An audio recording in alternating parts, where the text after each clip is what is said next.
Hi everyone, my name is Julie and today I'm going to be continuing this series of videos that I'm making about my TBR sorted by years, and I have a much larger stack to talk about today. 2017 is a larger stack of books by far. I forget how many books I had in my first video. I'll put it here. But that was 2016 and I went through everything. That was the first year I had started tracking my TBR and tracking what I bought and added to my TBR that year.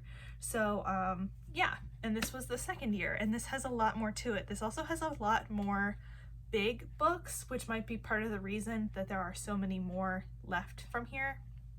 And I will say that in the past, except for 2020, I have tried to reduce the number of books I purchase every year and get more selective about the books that I purchase every year, as well as I've been kind of focused in the past, especially like 2019, 2020, on reading the books that are oldest on my shelves. So this is sort of a catch-22 because I'm focused on reading the books that are the oldest, then I still continue to accumulate books, so I'm not reading the books that are new either. So I would say things are like evenly split from this point out, so however many are here, I would expect there to be close to that number in all of the other years, except for the unknown pile back here, which we will eventually get to. It might be its own video. I feel like those will be interesting to talk about too. So I'm gonna start with the bigger ones, or at least the stack that has mostly bigger ones in it. So I'm starting out with Voyager by Diane Gabaldon. This is part of the Outlander series, and I don't think I mentioned at the top of this video before I jumped in that I'm not giving you descriptions of these books. I'm just kind of talking about why I picked them up, where I got them, and asking you for your advice on if I should keep them, if I should get rid of something, if I should abandon a series, any of those things, because I have accumulated a lot of books here and I would really like to read really good books. So that's kind of where I'm coming from. Anyway, this is the third book in the Outlander series, and I really enjoyed the first two books. I had fun with them. I just have not gone back to this one. What I'm thinking I should do for this is read or watch the first two seasons of Outlander and then jump in at this point, because I believe the first two seasons follow the first two books, and I'm familiar with that story, but I don't remember exactly what happens. Then I have Knight's Shadow by Sebastian de Castell. I actually just decided recently, after hearing Sam from Thoughts on Tomes talk about the first book in this series, that I really need to reread the first book before I jump into this second one. And that's really what's been holding me back since 2017. I picked this up, I think, from Book Outlet, and just had read the first book but kind of forgot what happened. Never went back and reread the first book, so I need to do that. I need to prioritize that because I did like the series when I read it.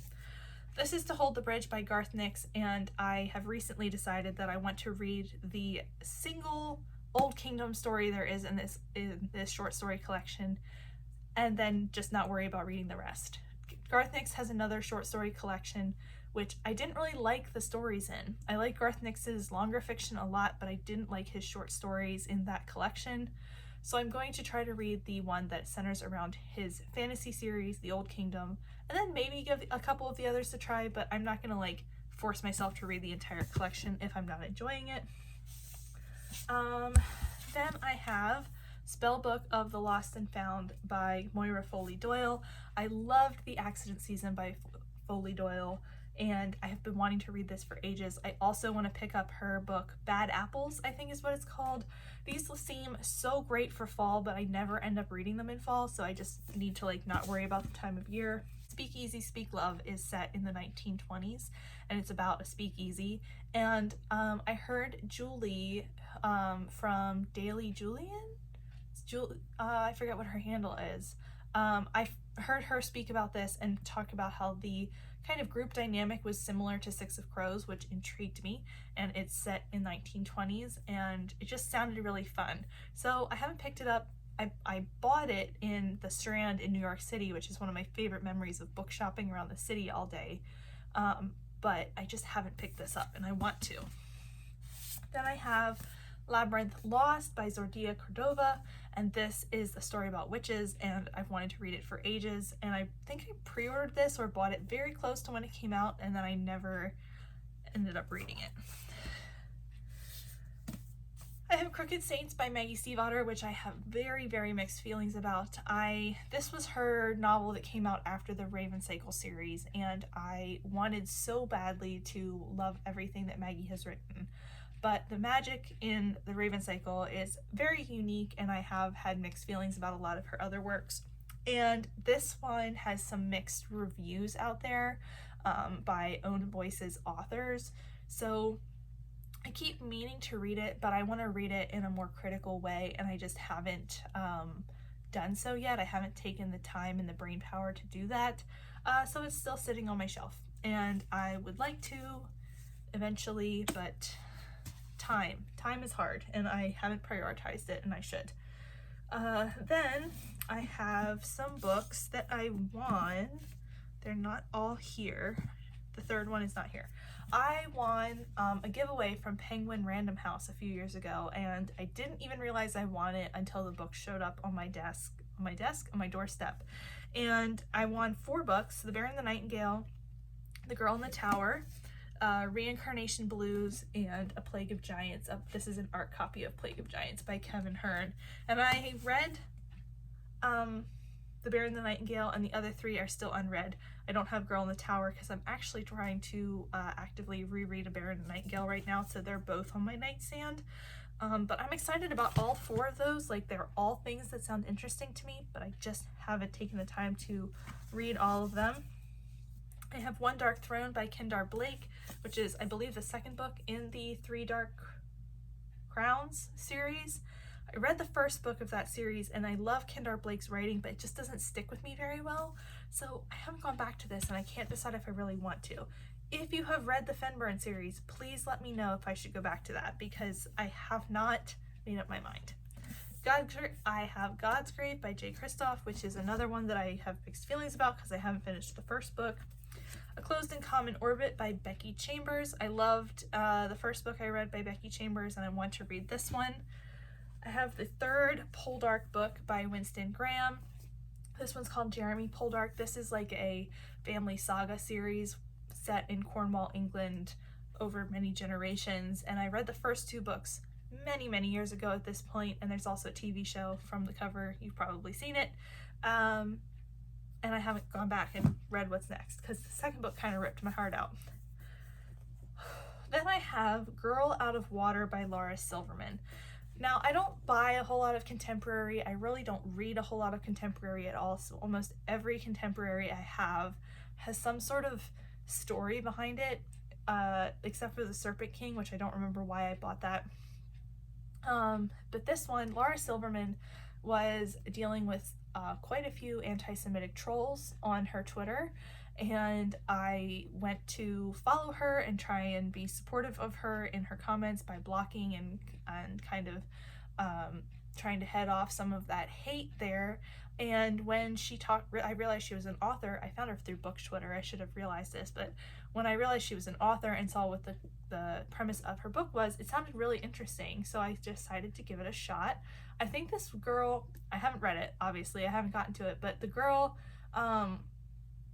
is a surfer in Santa Cruz, and then she has to go live with her aunt for a while in Nebraska, and I think it's a female-female love story about surfing and skateboarding, and it sounds really cute, and I need to get to that. It sounds so cute.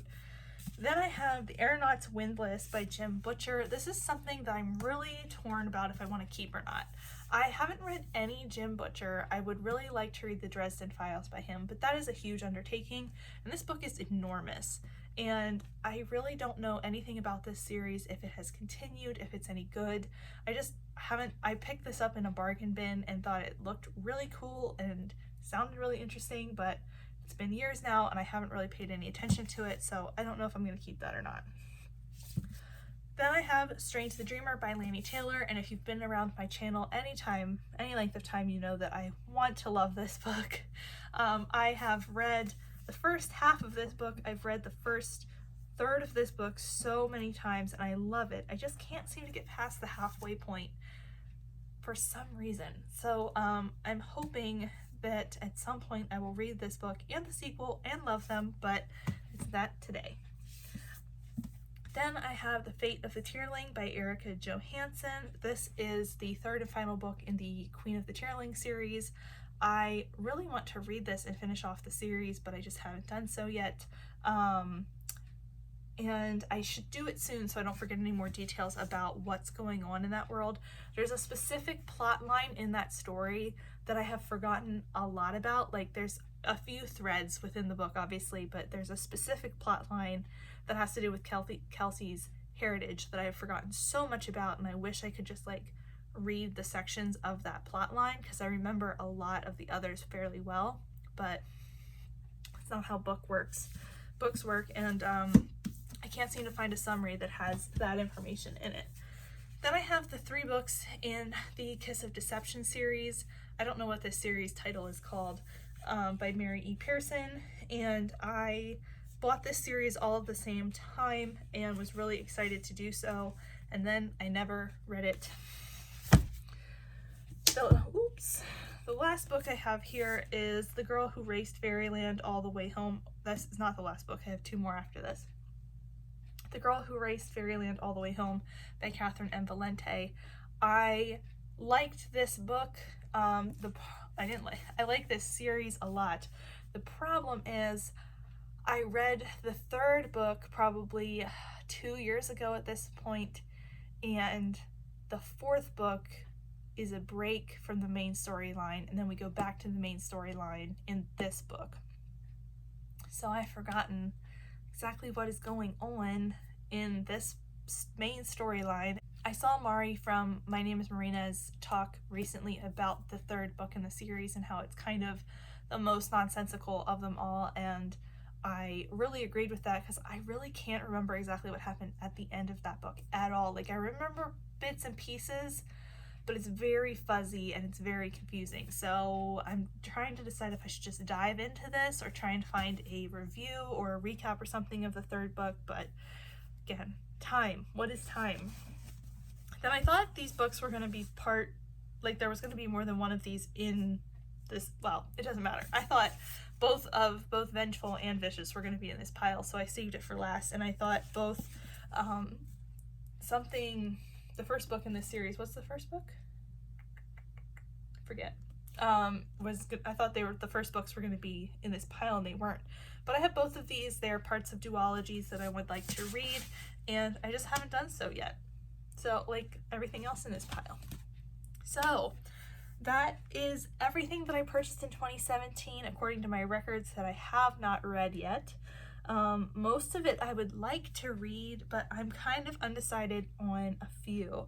After I filmed my 2016 video, I pulled out a few things that I thought maybe would end up being unhauls. So I'm going to do the same with this now that I'm like putting them back on my shelf. I'm going to like kind of critically look at all of these and see what I want to keep.